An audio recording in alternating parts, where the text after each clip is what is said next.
செஞ்சோலைகள் மீது குண்டு போட்டான், கோவில்கள் மீது குண்டு போட்டான், மசூதி மீது குண்டு போட்டான், சர்ச்சுகள் மீது குண்டு போட்டான். ஆனால் இன்றைக்கு குண்டு போட்டு அந்த இனத்தை கொன்று இன்றைக்கு எங்கு பார்த்தாலும் புத்த விகார்கள், புத்த கோவில்கள், புத்த ராணுவ வீரர்கள், எங்க பார்த்தாலும் சிங்களம். என்ன செஞ்சான்? இப்ப நம்ம எல்லாம் நம்ம ஊர்ல கன்னடத்தில் எழுதும்போது அனுமதிக்கிறோம், தெலுங்குல எழுத அனுமதிக்கிறோம். இன்னைக்கு போனீங்கன்னா நம்முடைய திருவண்ணாமலை கோயில் போய் பாருங்க, உள்ள தமிழ் ரவோண்டு இருக்கு, தெலுங்கு பெருசா இருக்கு, ஆங்கிலம் பெருசா இருக்கு.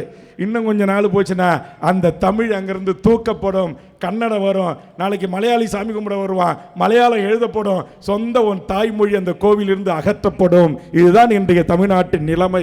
இந்த நிலைமையை சுட்டிக்காட்டி ஆளுகின்ற அரசிடம் சட்டமன்றத்தில் வாதாடி என் தமிழ் சமூகத்தின் வாழ்வுரிமை பிரச்சனைகளுக்காக துணிந்து இந்த நாட்டுடைய அமைச்சர்களை, முதலமைச்சரை எழுந்து கூட்டணியில் இருந்தாலும் என் தமிழ்நாட்டு கோவில்களில் தமிழில் குடமுழுக்கு செய்யப்பட வேண்டும், அது என்ன தமிழிலும் என்று கேள்வி எழுப்புகிற கட்சி தமிழக வாழ்வுரிமை கட்சி.